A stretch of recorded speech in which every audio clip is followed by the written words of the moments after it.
Tingin mo ba sa AI, wala pa tayo dun sa point ng diminishing returns, like minimal na lang yung progress o sobrang laki pa rin ng magiging progress niya in the next several years or something? Ang AI kasi hindi pa siya integrated sa lahat ng bagay.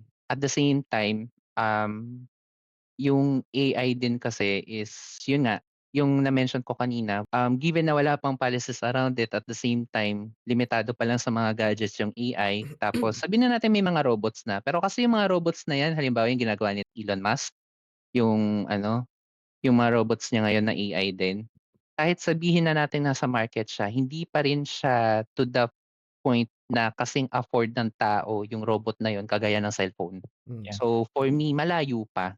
Kasi ano, mahal pa rin ang manufacturing ng mga gano'ng bagay. Sabihin natin yung AI software naman siya, paano mo siya mai-integrate sa ibang bagay kung wala nung hardware, 'di ba? So, yeah. malayo pa 'yan.